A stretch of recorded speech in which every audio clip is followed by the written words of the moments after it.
안녕하세요. 이미 지나간 일을 두 번 생각하는 성격이 아닌데 어쩌다 보니 이렇게 사연을 적게 되네요. 지나간 연인에 대한 소식을 들었거든요. 지금으로부터 2년 전 저는 사랑했던 남자친구와 파혼을 했습니다. 당시 제 나이 31살이었습니다.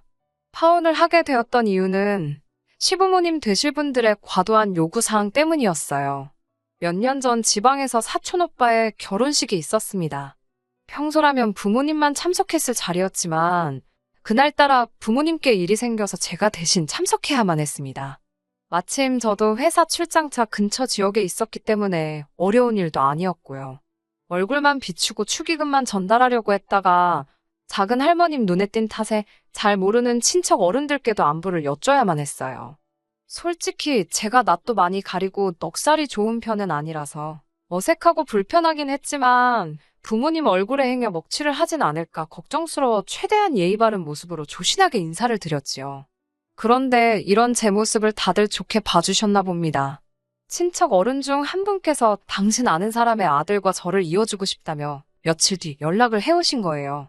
저에게나 저희 부모님에게나 낯설게 느껴질 만큼 먼 친척분이셨지만 조부모님과는 또 그런대로 가깝게 지내시는 분이라 거절하기도 어려운 자리였어요.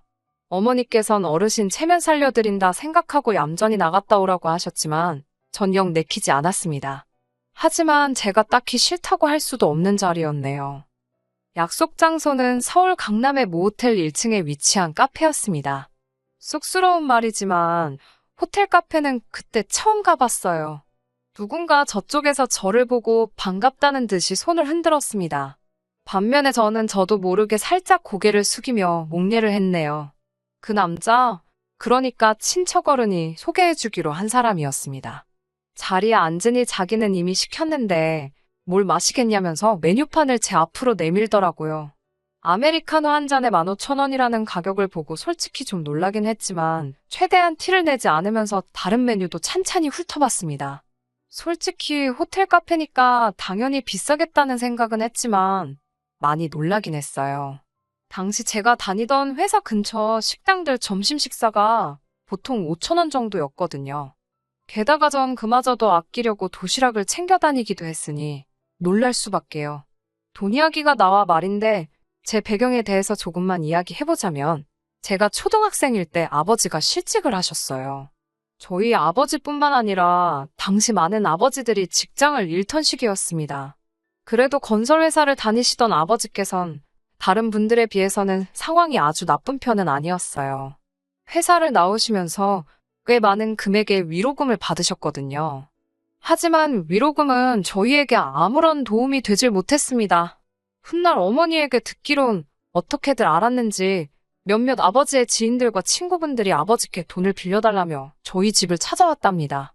저희 아버지께선 남들에게 유난히 싫은 소리를 못하시고 거절도 못하세요.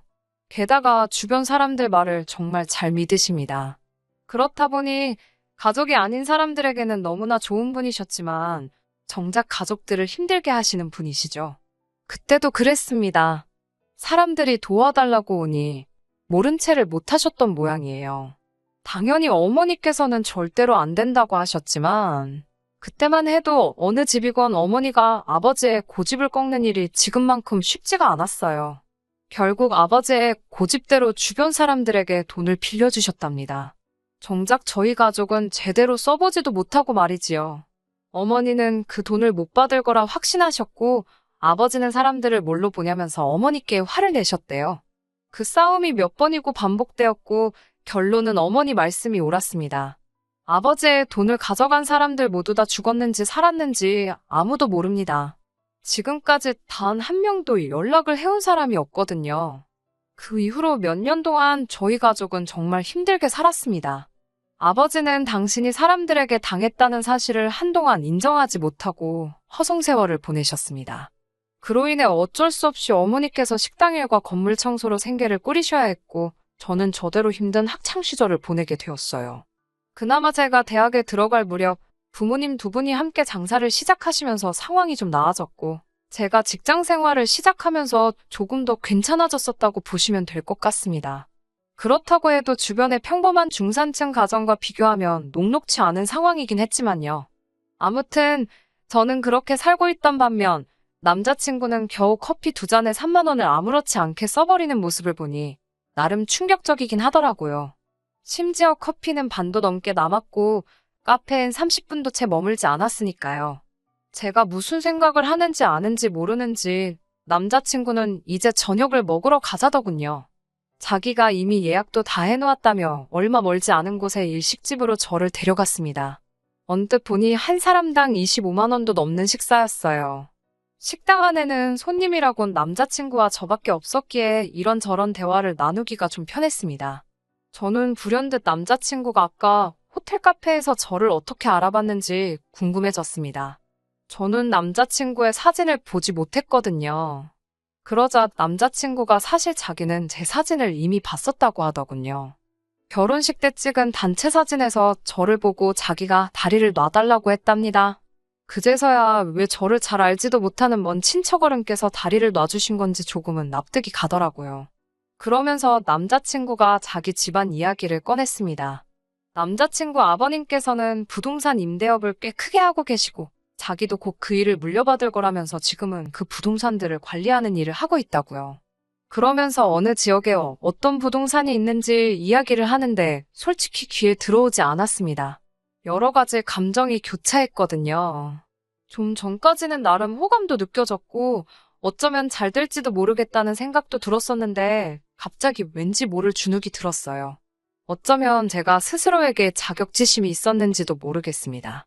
당시 제가 좋은 직장을 다니고 있긴 했지만 남자친구의 조건에 비하면 한없이 초라하게만 느껴졌거든요. 남자친구에 대해서 알게 될수록 얼마나 부담스럽던지 식사를 제대로 즐길 수도 없었고 대화에 제대로 집중도 되지 않았습니다. 남자친구는 뭐가 그리 좋은지 저를 보고 생글생글 웃는데 저는 마음이 너무 불편했어요. 남자친구가 집에 데려다 주겠다는 걸 극구사양하고 지하철 타고 집에 왔습니다. 집에 도착하니 부모님께서 어땠냐고 궁금해하시며 물어보셨지만 대답할 힘도 없었어요. 그동안 연애를 안 해본 것도 아닌데 온갖 진이 다 빠진 기분이었습니다. 들으시는 분들께선 겨우 비싼 커피 한 잔에 밥 한 끼 얻어먹었다고 뭘 그렇게 오버하냐 하실 수도 있지만 솔직히 잘생기고 조건도 좋은 남자가 저한테 적극적으로 다가오기까지 하니 왠지 정말 공주가 된 기분이었거든요. 무도회에 간 신데렐라가 집에 돌아왔을 때 이런 기분이었을까요? 하지만 결혼은 현실이라는 말을 귀에 못이 박히게 들었기에 못 먹을 감 찔러도 보지 말아야지 생각했습니다. 침대에 대자로 누워 뻗어 있는데 남자친구에게서 전화가 걸려왔습니다. 남자친구는 저에게 잘 도착했냐며 다음에 또 만나고 싶다고 하더군요. 전에 TV에서도 소개됐던 비싼 레스토랑을 말하면서 같이 가자길래 이번엔 제가 장소를 정하겠다 했습니다.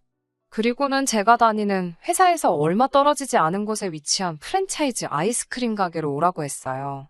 남자친구의 애프터 신청 자체는 너무 반가웠지만 확실히 제 의사를 전달하려면 제가 편한 장소로 가야겠더라고요. 그렇게 이틀 뒤 남자친구를 만났습니다. 남자친구는 보고 싶었다며 지난번보다 훨씬 적극적으로 저에게 다가왔습니다. 저는 그런 남자친구에게 솔직한 제 마음을 털어놓았어요. 다리를 놔주신 저희 친척 어르신께 들었는지 모르겠지만 나는 당신처럼 잘 사는 집딸이 아니라고요. 지금 비록 좋은 직장을 다니고는 있지만 매달 얼마씩 부모님께 생활비도 드려야 하고 앞으로도 계속 도와드려야 할지도 모른다고요. 연애도 남자한테 전적으로 의지하고 싶지 않은데 당신과 나는 차이가 너무 나기 때문에 내가 당신을 위해 해줄 수 있는 게 없을 것 같다고 허심탄회하게 털어놓았습니다. 마지막으로 나는 분수에 넘치는 것을 욕심내는 사람이 아니니까 당신은 당신한테 어울리는 여자를 만나라고요. 제 진심이 통한 걸까요? 제 이야기를 듣던 남자친구는 그런 저를 한참 물끄러미 쳐다보더니 정말 자기가 사람을 제대로 본 것 같답니다.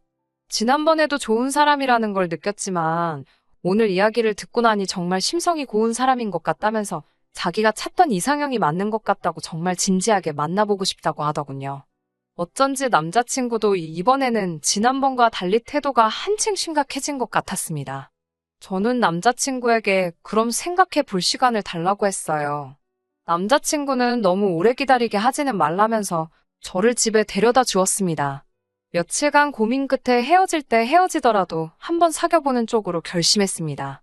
남녀 사이라는 게 어떻게 될지는 사귀어보지 않으면 모르는 일이니까요. 적어도 저는 제 속내를 숨김없이 보여주었으니 속된 말로 꿀릴 것 없다는 심정이었습니다. 솔직히 부모님의 가난은 제가 어떻게 할 수 없는 일이기도 했고요. 그렇게 저희는 연인 사이가 되었습니다. 그리고 사귄 지 고작 몇 달 지나자마자 남자친구는 저를 자기 부모님에게 소개하고 싶어 안달이었어요. 하루빨리 눈도장 찍고 결혼 승낙을 받고 싶다고 했습니다. 하지만 저는 솔직히 걱정도 되고 두려운 마음도 있었기에 조심스러웠어요. 남자친구와 시작할 때는 젊은 남녀로서 솔직하게 터놓을 수 있었지만 어른들을 대하는 건 또 다른 문제였으니까요. 행여나 당신들의 잘난 아들한테 빌붙는 그런 여자로 저를 보시진 않을지 별의 별 걱정이 다 되더라고요. 아마 제가 남자친구를 그만큼 많이 좋아했기 때문이었을 거예요. 결국 사귄 지 6개월 만에 남자친구의 부모님을 만나게 되었습니다. 처음으로 남자친구 집에 갔던 날이기도 하고요. 아무것도 사오지 말라는 말씀이 있기는 했지만 그래도 빈손으로 가기는 뭐해서 식사 후에 먹을 만한 디저트로 백화점에서 파는 케이크를 사갔습니다. 남자친구의 집은 연예인들이 살 것 같은 고급스러운 아파트였어요. 남자친구의 아버님은 풍채가 좋으시고 호탕하신 분이셨어요. 어머님께서는 약간은 차가워 보이는 눈매와 화려해 보이는 외모를 가지고 계셨습니다.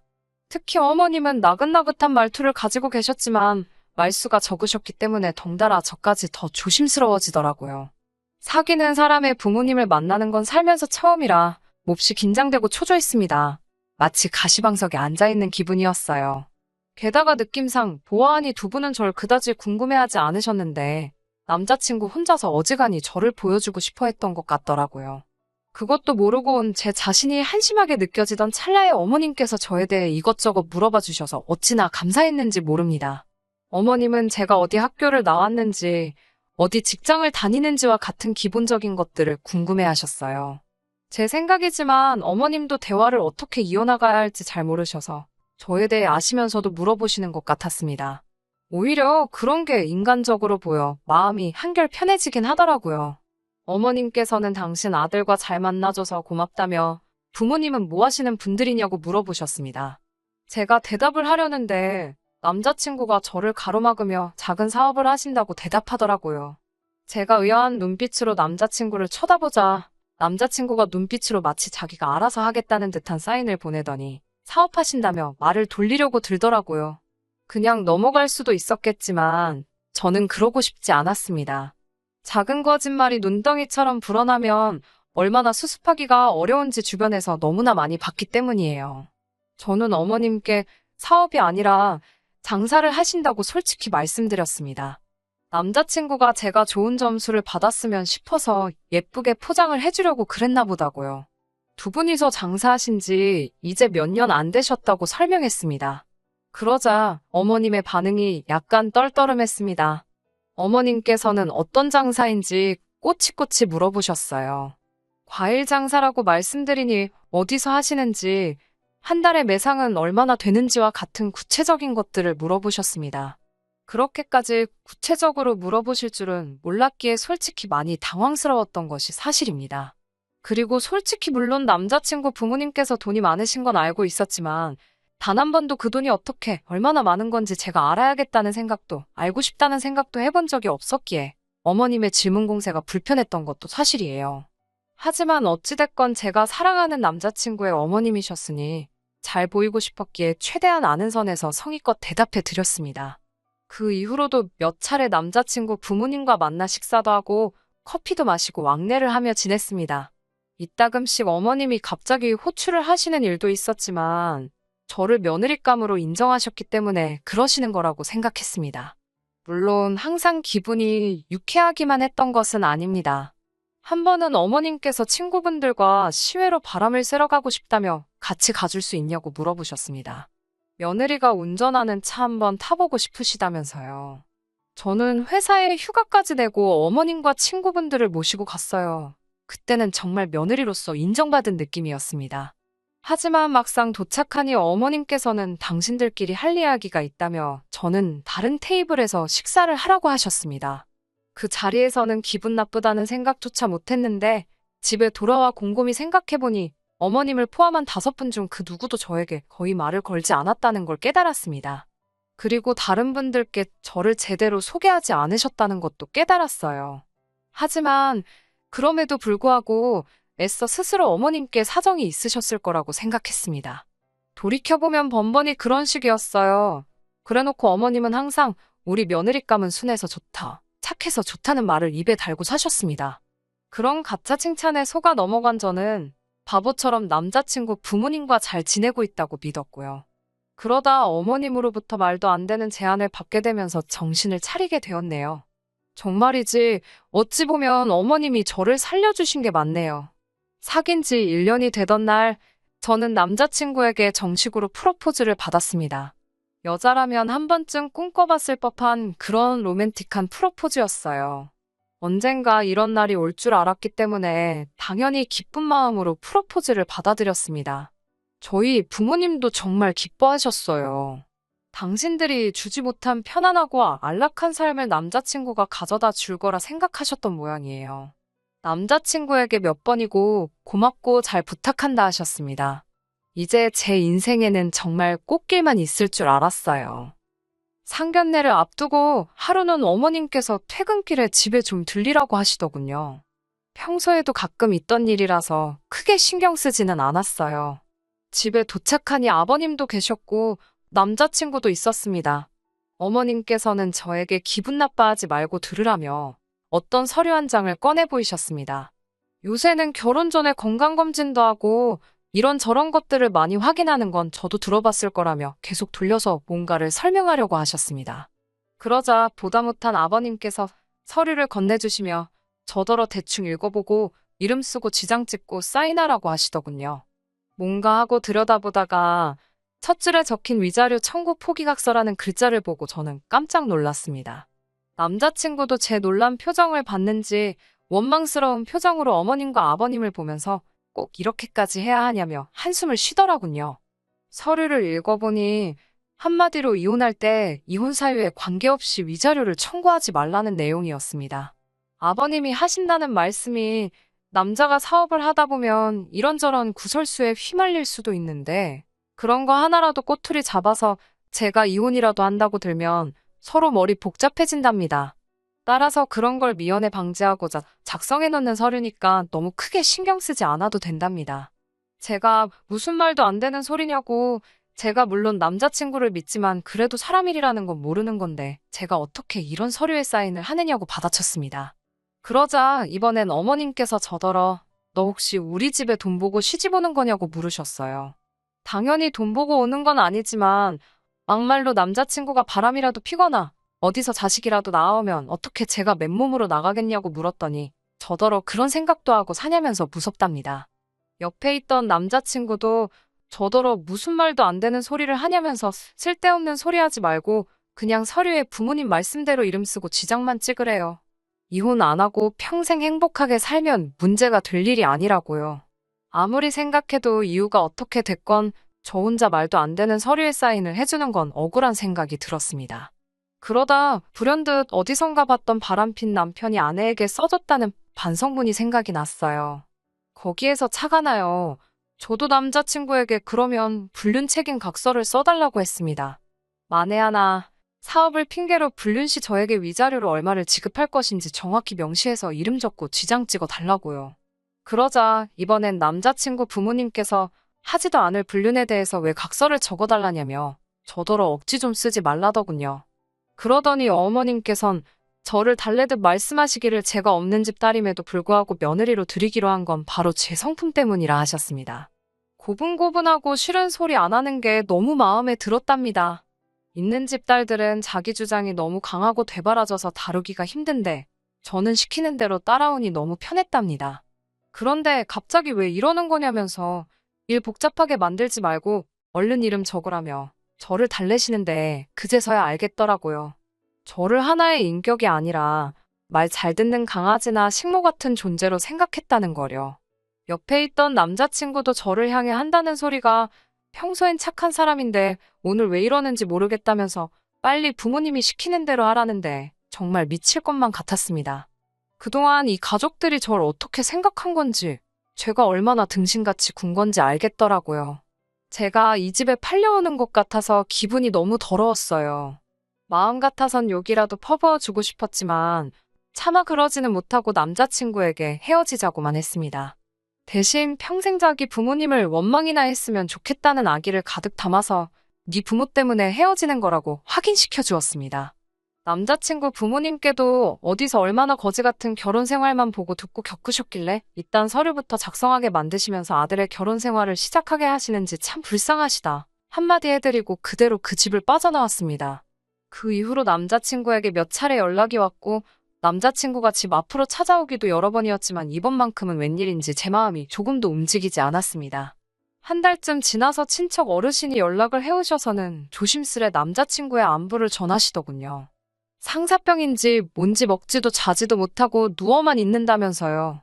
그때는 제 마음이 살짝 흔들릴 뻔도 했지만 잘 참아냈습니다. 저희 부모님이 어르신께 소식을 전하시지 않으셨으면 좋겠다고 정중히 말씀을 드렸고요. 그러다 엊그제 자그만치 2년 만에 다시 그 사람의 소식을 듣게 되었습니다. 그 사람과 헤어지고 나서 저는 일만 하며 살았습니다. 덕분에 더 좋은 조건으로 이직을 하고 승진도 하여 그때보다 훨씬 나은 대우를 받으며 바쁘게 지내고 있었는데 그 사람은 완전히 망가졌더군요. 저와 헤어지고 얼마 지나지 않아 부모님의 권유로 비슷한 재력을 가진 여자와 결혼을 했나 봅니다. 그 여자에게는 그런 서류 같은 것도 받지 않았던 모양이에요. 그런데 얼마 지나지 않아 무슨 연유에서인지 이혼을 하게 되었는데 결혼 생활이 굉장히 짧았음에도 불구하고 위자료로 상당한 액수를 토해내야 했답니다. 게다가 아버님이 하시던 사업에서 탈세 사실이 발각되어 그 부분에서도 엄청난 과태료를 물게 되었고 여러 가지 일들이 있었나 봐요. 한때 그래도 연인이었던 사람이라 이런 소식을 들으면 가슴이 아플 줄 알았는데 아무렇지도 않은 걸 보니 사람 마음이 참 가벼운가 봐요. 아니면 제가 그때 받은 상처가 제 생각보다 훨씬 컸던 걸 수도 있고요. 아무튼 세상에 별의 별일이 다 있는데 그 일을 어떻게 극복해내느냐에 따라 더 크게 성장할 수도 있고 더 아래로 떨어질 수도 있는 것 같습니다. 아무튼 모든 일은 어떻게 받아들이고 행동하느냐에 따라 달린 것 같네요. 여러분도 매사 현명한 선택을 내리시길 바라겠습니다. 끝까지 들어주셔서 감사합니다. 오늘의 사연은 여기까지입니다. 구독과 좋아요, 알람 설정 부탁드리고 더 좋은 사연으로 다시 찾아뵙겠습니다. 감사합니다.